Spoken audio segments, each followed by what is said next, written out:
Ratusan pengemudi taksi online berunjuk rasa di depan kantor Gubernur Jawa Tengah atau di Jalan Pahlawan, Semarang, Rabu siang.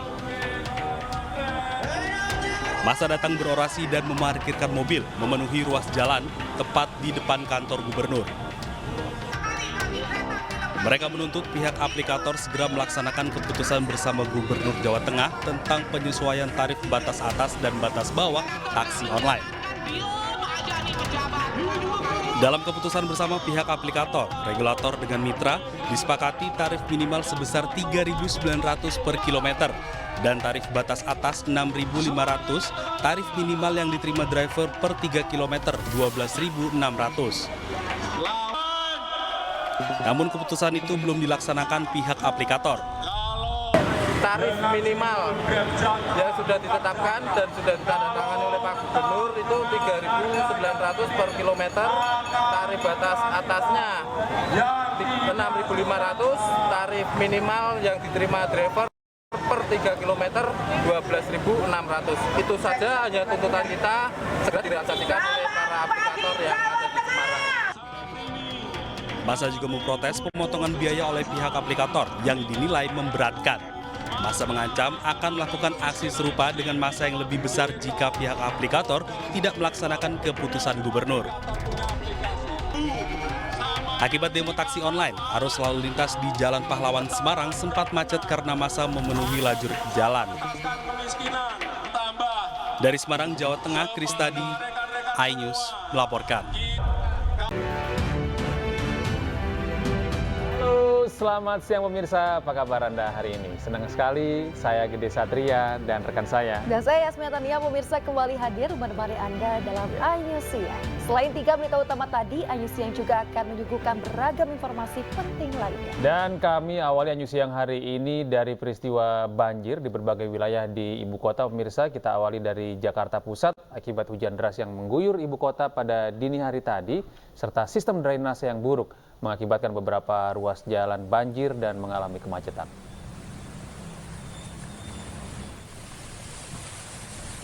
Ya pemirsa, banjir setinggi 60 cm terjadi di ruas Jalan Cempaka Putih Barat, Jakarta Pusat. Sejumlah pengendara roda 2 yang nekat menerobos banjir alami mesin mati alias mogok. Agar genangan air tak semakin meninggi, petugas dari Sudin Damkar Jakarta Pusat melakukan penanganan dengan menerjunkan 2 unit mobil pompa.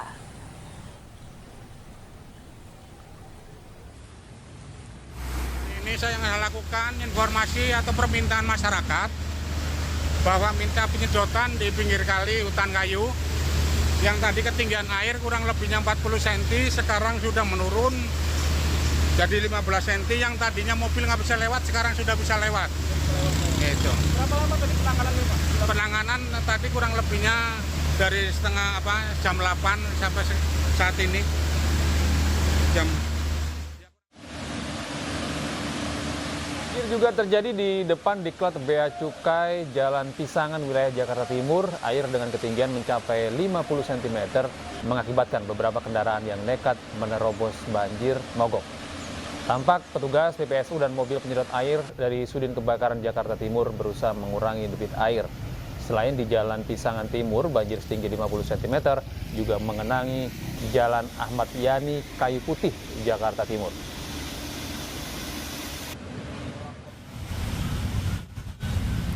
Ya pemirsa, masih di wilayah Jakarta Timur, banjir juga merendam akses menuju perkantoran di kawasan Pulau Mas, Pulau Gadung. Alhasil pekerja yang akan masuk kantor dijemput oleh perahu. Kemacetan panjang pun terjadi, terutama dari arah Tanjung Priuk menuju Cawang. Ketinggian air capai setengah meter ini menjadi penyebabnya.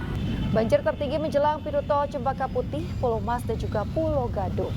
Tidak hanya ruas jalan pemirsa, banjir juga merendam akses menuju pemukiman dan juga perkantoran. Alhasil banyak pekerja yang menggunakan berbagai cara untuk mengatasi kondisi tersebut. Ada pula yang meminta dijemput menggunakan perahu.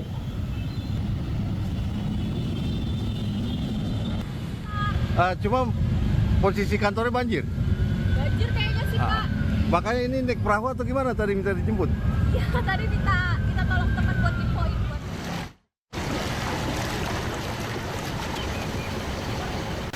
Banjir juga terjadi di kawasan Rawa Indah, Pegangsaan 2, Kelapa Gading, Jakarta Utara. ketinggian banjir mencapai 60 cm. Dan yang terdampak banjir sebanyak 966 jiwa di RT 06 RW 03. Banjir diakibatkan oleh hujan deras yang mengguyur Jakarta sejak Kamis dini hari serta meluapnya Kali Cakung Lama yang berada di dekat permukiman warga. Akibat banjir di kawasan ini, aktivitas warga terganggu. Warga harus menggunakan perahu untuk melewati banjir. Warga juga memanfaatkan banjir dengan memancing ikan yang lepas. Walaupun sering terendam banjir, warga enggan mengungsi dan lebih memilih bertahan di rumah mereka. Musim banjir ini bulan Februari ya, awal Februari itu udah 3 kali, Pak. 3 kali? Ini kurang lebih di depan sana, di pinggir kali itu kurang lebih ya 60 ada itu, 50-60 lah. Warga ada yang mengungsi atau gimana, Pak? Hah? Warga ada yang mengungsi atau gimana, Pak? Nggak ada. Udah biasa begini. Cuman ya itu penanganannya aja yang belum terlaksana. Ibaratnya kalau rumahnya ya ada yang tinggi. Tapi kalau untuk seluruhnya ada 200. Dan pemirsa, untuk mengetahui informasi lebih lanjut terkait banjir yang terjadi di beberapa wilayah di ibu kota, kita terhubung dengan rekan kami, Camar Hayenda, yang saat ini sudah berada di gerbang tol Cempaka Putih, Jakarta Pusat. Selamat pagi, Camar. Bagaimana situasi terkini di kawasan Anda melaporkan? Baik, selamat siang Gede, Yasmin, dan juga pemirsa. Kalau tadi pagi hari kami memantau terjadi kemacetan yang cukup luar biasa, terutama di titik saya melaporkan saat ini. Namun saat ini sudah mulai berangsur surut dan juga masyarakat ataupun juga pengendara sudah bisa melalui kawasan ataupun juga jalan Cempaka Putih menuju ke pintu tol. Dan tepat di belakang saya, Gede, Yasmin, dan juga pemirsa, ini merupakan flyover ataupun juga turunan menuju ke arah pintu tol yang saat ini memang masih terjadi kemacetan meskipun tidak separah pada pagi hari tadi. Puncak kemacetan ini terjadi sekitar pukul 8.30 waktu Indonesia Barat, di mana untuk genangan air ini sudah tidak bisa terbendung lagi. Aliran dari kali ataupun juga drainase yang ada di sepanjang jalan menuju pintu tol Cempaka Putih ini luber ke jalan sehingga masyarakat tidak bisa melewatinya. Dan tadinya kami juga sempat berbincang bersama dengan pengendara yang ada di kawasan ini, bahwasanya mereka menyebut dari arah Arta Gading, Pulau Mas, dan juga Cawang, mereka sempat mengalami 2 kali genangan air dan melewati secara terpaksa. Bahkan tadi Gede, Yasmin, dan juga pemirsa dapat kami sampaikan ada sejumlah kendaraan yang mogok ataupun juga mati mesin dikarenakan kendaraannya kemasukan air. Dan dapat kami sampaikan pula bahwasanya dari suku dinas setempat, baik dari Sumber Daya Air DKI Jakarta, kemudian juga Dinas Perhubungan, ini secara bersama-sama untuk bisa mengatur arus lalu lintas agar masyarakat ini bisa leluasa untuk berkendara, tidak hanya yang menuju ke pintu masuk tol Cempaka Putih Jakarta Timur ini, namun juga untuk mereka yang menggunakan jalan arteri menuju ke arah Cawang. Dan untuk jalan Cempaka Putih menuju Pulau Mas yang tadi sempat tersendat, banyak mayoritas masyarakat yang memilih untuk memutar ke jalan Cawang, Gempol, dan juga Ahmad Yani. Sampai dengan saat ini, Yasmin, Gede, dan juga pemirsa, untuk arus lalu lintas ini masih terus diatur oleh pihak kepolisian bekerjasama dengan suku dinas DKI Jakarta. Dan kita berharap bahwasanya untuk genangan air yang sering kali terjadi, bahkan informasi dari masyarakat setempat yang ada di kawasan menuju pintu tol Cempaka Putih menyebutkan di bulan Februari saja sudah terjadi 4 kali genangan air sehingga menyebabkan kemacetan dikarenakan banyaknya masyarakat yang tidak bisa melewati jalan Cempaka Putih sehingga mereka memilih terlebih dahulu untuk berada di bahu jalan sehingga menyebabkan kemacetan. Kita harapkan bahwasanya drainase ataupun juga curah hujan ini bisa segera diantisipasi. Sementara demikian, Gede dan juga Yasmin. Ya. Baik, terima kasih Camar Hayenda melaporkan langsung dari gerbang tol Cempaka Putih, Jakarta. Selamat bertugas kembali, Camar. Ya, pemirsa, kita ke informasi berikutnya. Kasus dugaan pembunuhan Dante, anak artis Tamarat Yasmara, memasuki babak baru. Ya, polisi menggelar rekonstruksi kasus di Mapolda Metro Jaya dan lokasi kejadian di kolam renang dengan total 49 adegan.